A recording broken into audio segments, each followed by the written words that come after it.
Hello and welcome back to the Midwest Radio Restoration. Today we're going to start working on some of the cosmetic issues. Why somebody would put two screws through here it's baffling to me. But we're going to see if we can correct that. It's one of those blemishes. It's just making me crazy. They drilled right through the plastic into the sheet metal and put these guys in. So we're going to see if we can do something about correcting that. What exactly, I'm not sure of yet. Okay, they're out. This is sitting almost perfectly flush against the front. There's a tiny gap. I could probably put a piece of paper down through there. Why they would put screws in there unless this vibrated. Maybe on bass notes or something this vibrated. But there's just got to be a better way to do that. So we're going to take this off and see what we can do about filling in the holes and hiding the missing plastic. It just bugs me no end.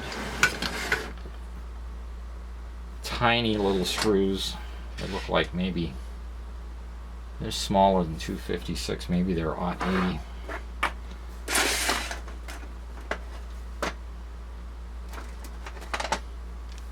Remove these here. Actually, you should probably start with the bottom ones.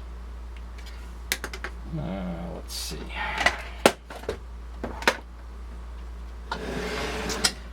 Let me get the screws out of here and we'll turn it back on. Alright, we have this front panel piece off.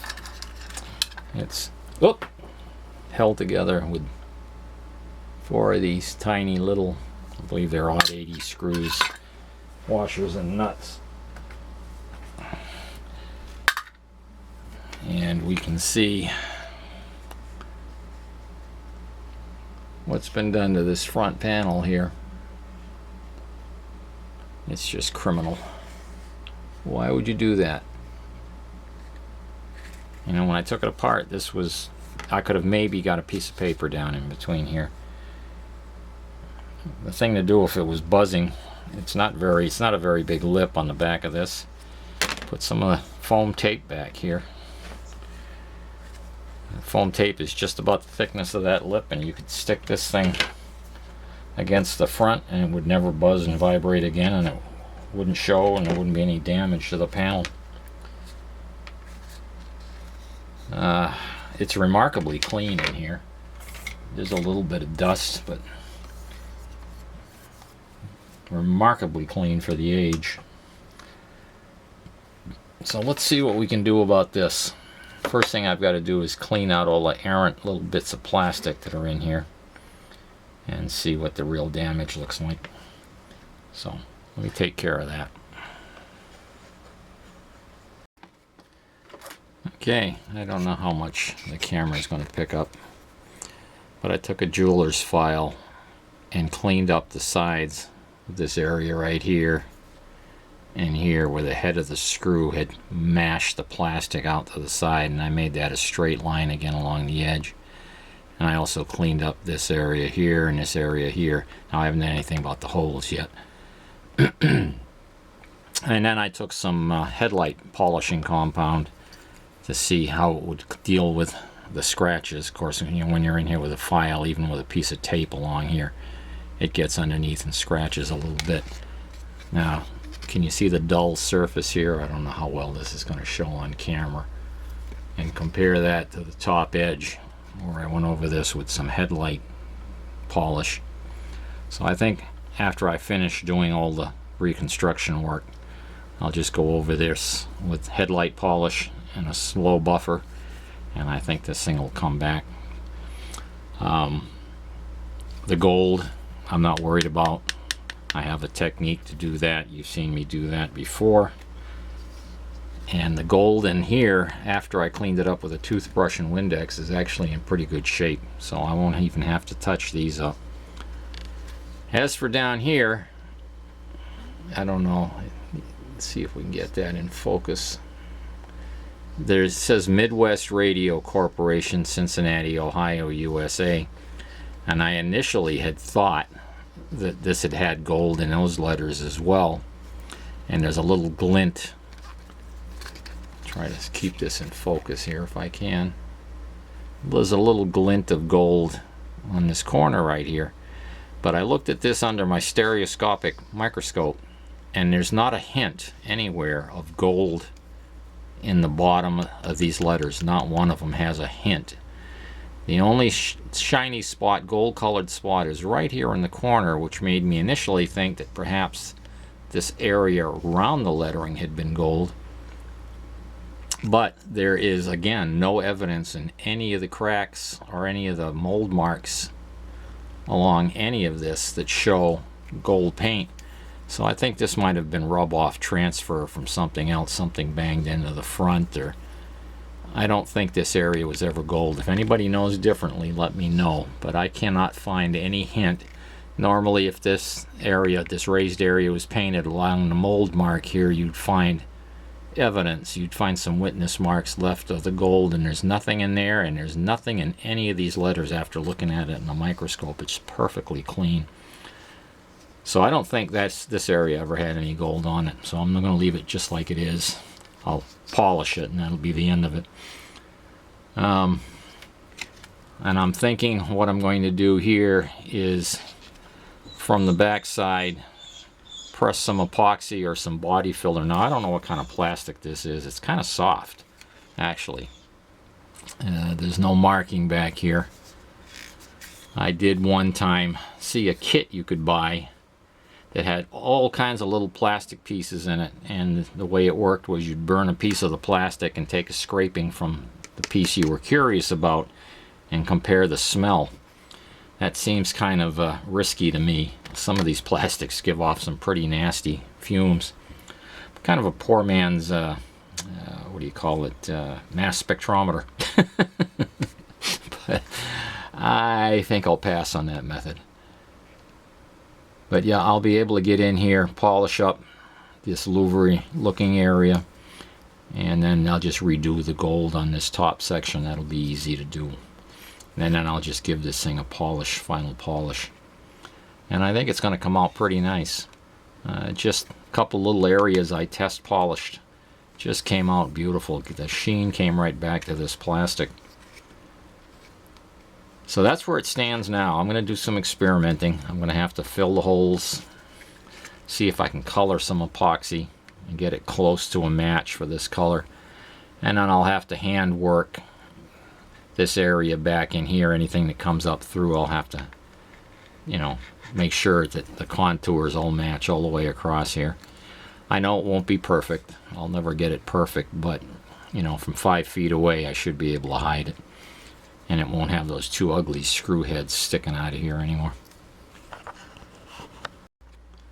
Okay, I began to doubt myself and I went back and took another look under the stereoscopic microscope. Over here where there's a little glint, coppery glint, there's a divot in the plastic. It's obvious something whacked or hit the front of this thing at some point, and there's a transfer mark there, because I again went by letter under the stereoscopic microscope the whole length of this, and there is no evidence of paint. There's just what is a very well defined scuff mark, divot mark right there, where something collided with this at some point and transferred some gold color. So when this polishes up, that'll go away, and that'll be the end of that. Now I'm going to go back to see what I can do to mix up some color with some epoxy and fill these holes in. And I went over this with some polish down here, and I kind of like that left polish behind in the letters, and I kind of like that. It makes it kind of pop. So I'll see what I can do. Maybe I'll put something in there to fill those letters in and then polish over the top. I don't want to put any paint on there that's going to eat at the plastic though. And not knowing what this is, that's kind of a sketchy thing to do, is because some solvents and some paints will eat the plastic, and when you try to clean it up after, it's never going to clean up right. So I'll have to do some experimenting on the back here.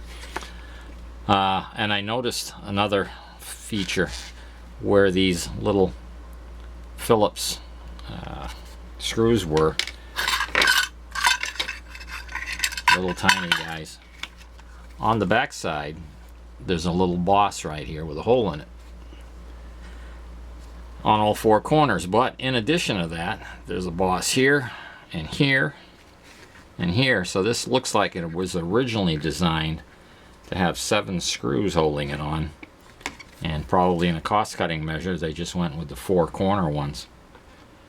But that's interesting. You can see right in the molded into the plastic, there's a little standoff area where the screw, so that the plastic doesn't cave in when you tighten the screw down. It's got some support on the back, and there's additional ones that have never been drilled at any point. We won't be adding any holes, of course. I'm going to leave it the original. And when I do put this on, I've got some double-sided foam tape that I think is exactly the same thickness as this little ledge, or maybe just 5 thousandths taller.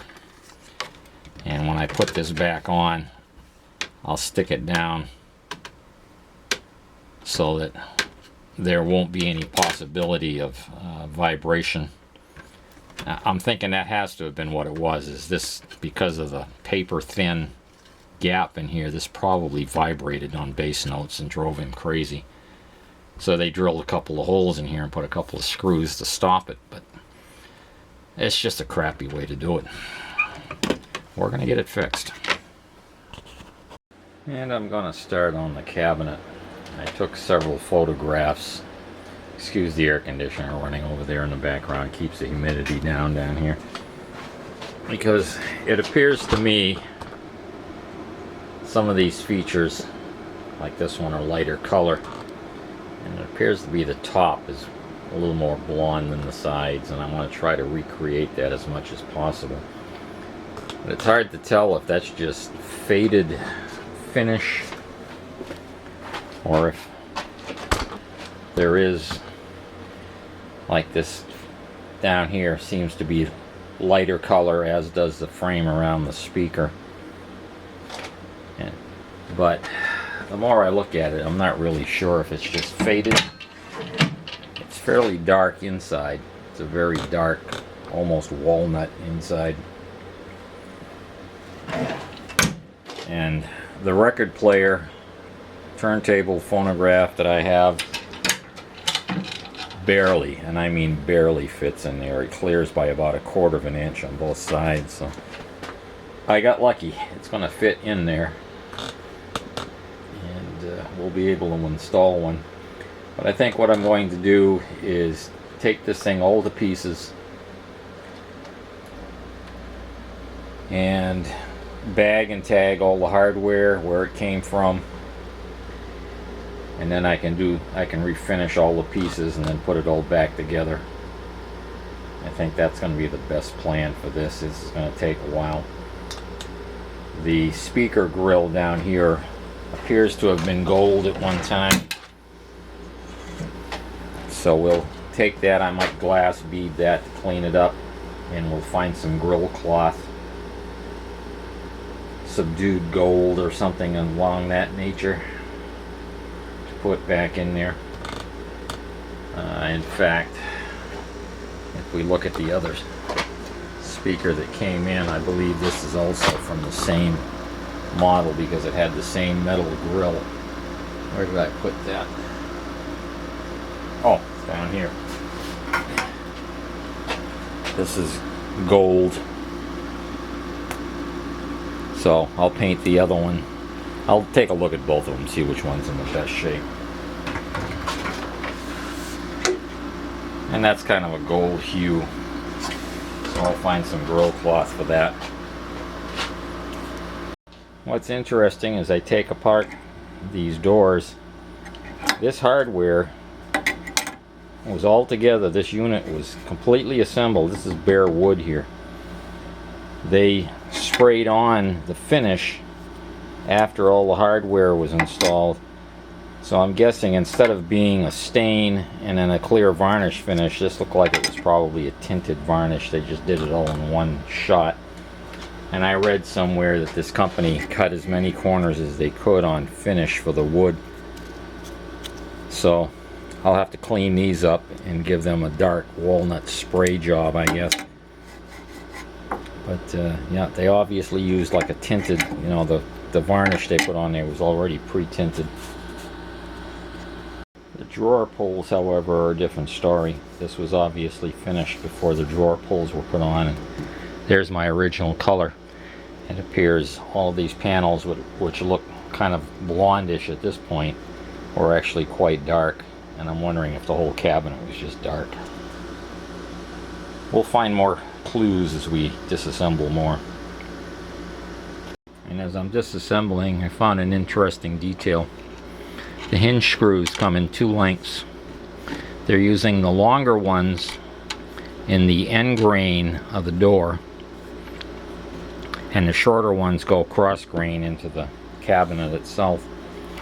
Interesting, because you're going to probably have a weaker hold going in on the end grain, so they actually put about a screw that's about 20% longer.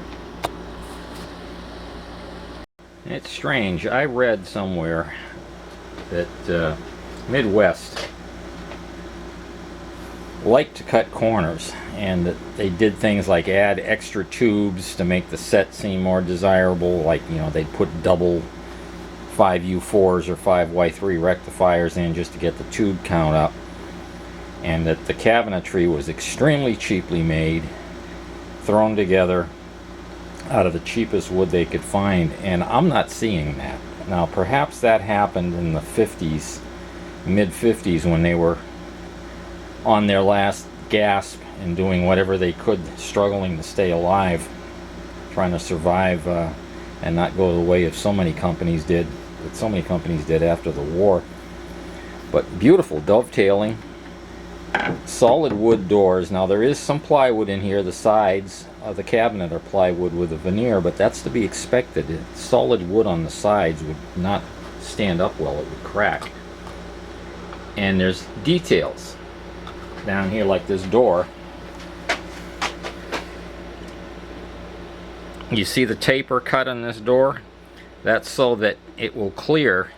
Are we in frame there? I hope. Try to get out of the light. I had to add an extra light. That's so the door will clear as it closes, and yet when it's fully closed, you'll have a tight seam because of this lead-in. And if it was as cheap as possible, they would have cut it straight and left a gap. They took some time to make this cabinet fairly decent. It stood the test of time quite well. Now, I'll go around back, and there's a couple things I have to address. And it's to be expected in something this age. Let me move this cabinet around here a little bit. Alright, I'm going to drop this down. And these are the things that happen with age. You got to remember, this is 74 years old. The wood has split here as it's shrunk, and it's actually causing no harm. That's underneath the radio. And over here I have a little bit of delamination running down here, and I'll fix that. I'll show you when I do it. I'll drill from the back and inject glue and then clamp this, and it'll preserve the veneer. But that's all that's really wrong with this cabinet. That and this divider panel down here is a bit too long, and it forces this back out a little bit. This is commercial. You know, it's a commercial radio. It's a product that they were turning out to sell to the public. It wasn't designed to be ultra fine furniture. I mean, it was nice for its day. But all in all, I'm not seeing a junk cabinet here. You know, if I bought this back in the day, I'd be perfectly happy with it. It was reasonably expensive, $237 if memory serves. I'll have to look again. Which is like $1,000 today. So maybe I can't forgive them for this. Maybe they should have fixed that. But all in all, it's not a badly built piece. The corners over here this is dovetailed. And then there's glue blocks inside. It seems to be a reasonable enough as far as the construction goes. So I'm guessing the people who say those things are looking at sets that were built in the 50s as they were, you know, just before they had to close the doors. And look at the bottom of this cabinet. Solid wood backed up with plywood, dovetailed in, heavy duty glue joints. Now the plywood is showing its age down there. There is some separation. I'll glue that back together. It'll be absolutely fine. In fact, it'll be just as strong as new when I get done with it. And the same thing here. One of the layers is delaminated a little bit. But you saw the chassis of this radio. It certainly wasn't scrimped when they built that chassis. It was a well-built receiver. So I'm guessing the stories that I read, again, come from the days when they were going away. That's a little rough. But all in all, this is a pretty well-built piece of furniture. Top of the line, no, but it certainly isn't junk like I read. Pretty solidly made. Here's a heartbreaker for me. You see this detailing here on the cabinet. When I got this, somebody had obviously started sanding at some point, and this is all missing. You can see the outline of where it was. This edge is missing from here to here. This is as far as it normally goes right here. All of this in here is missing, and this piece is missing, as is the side. This was, and that's loose, likely die cut out of veneer. They probably had a die made for that to cut that out and then glue it on. What I'm going to have to try to do is lay some paper over here and make an outline like you do on a gravestone when they do an etching on a gravestone. Transfer that to a thin piece of veneer and see if I can manage to cut one. But you know, cutting stuff out like this, it usually splits at the grain. I don't really know the trick to that, but we're going to do our best to try and recreate that over here on this side. Not sure what I'm going to do about the drawer pulls yet. They're fairly fancy, but this is one of the places where they did save a buck. These are not brass, they're plated steel. And will they polish up? I'll find out. But they're pretty worn on the pull itself. Small details. We'll just keep picking at it. Yeah, you can see somebody obviously started sanding here, and then they hit this and those pieces broke off. And that was the end of them. They didn't keep them, or they didn't get passed on to me anyway. But we'll figure something out. Alrighty. I got rid of the big scratch that the dumbass put in the top with the chassis when this video series started. That came right out. Most of it was just in the finish. There's plenty of other dings and stuff in here. I'm going to have to chemically strip this. I'll be here for a dog's life trying to sand it all off. It took me about 15 minutes just to get this down to bare wood and get that scratch out of there. And it's going to take a while, but we'll take care of that offline, at least stripping the finish. and the sanding. Nobody wants to watch someone sand. And we'll come back when I've figured out how to recreate that wooden piece. I've got to build the drawer for the turntable, so I have to figure all of that out, how I'm going to do it. I'll pick up a drawer slide, excuse me, in front of the camera. I'll pick up some drawer slides at the homeless despot and build something to go in here so that the turntable can slide in and out. We'll figure all of that out.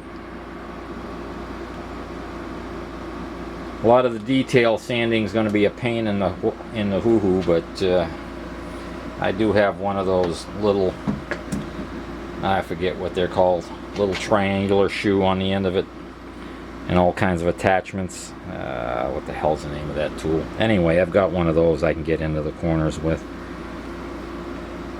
I've just got to figure out where I put it. I bought it several years ago, used it once doing some work in the bathroom when I put the new floor in, and yeah, that had to have been 8 years ago. So the tool's probably up in the garage where a lot of my woodworking stuff is hidden, my circular saw and table saw and all that kind of crap. I'm not a dead tree carcass guy. I'm like Eve. Give me a hunk of metal and a welder, power shear, drill press, lathe. I can run that stuff. This stuff here makes me crazy, but we're going to pick at it. We're going to do our best. Alright, we found the little oscillating tool, I guess you call it.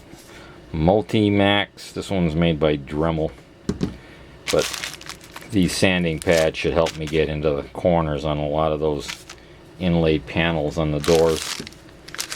Trying to do that by hand would be painful, so I hope this thing works okay for that. When I bought it years ago, it was for these. I had to do some cutting. I had to get into a corner and do some cutting and some fitting. So I use those. These are the two that I actually bought it for at the time. I don't know how well these sanding pads work. There's a dozen of them in there or so. We'll find out when the time comes. We'll chemically strip everything first and then do some sanding. Forget what I paid for that. It wasn't cheap. I'm gonna call it a day for this video, I guess. About half-hour mark. I know there's not a lot of blah, blah, blah, easy for me to say. There was not a lot of meat in this one, but it's all prep work. Or, you know, I'm showing you how the cabinet was built and dispelling some of the rumors about it being very poorly made, and hoping somebody has some idea on how to hold that veneer together as I cut it. I think I'm going to try ordering some of the paperback stuff and cut it out of that so the paper will keep the wood intact as you cut around the pieces. I think that's probably my best shot. I'll see what I can find online and get some stuff ordered. That's it for now. Thanks for watching, and hopefully there'll be more meat in the next one. Take care. Bye.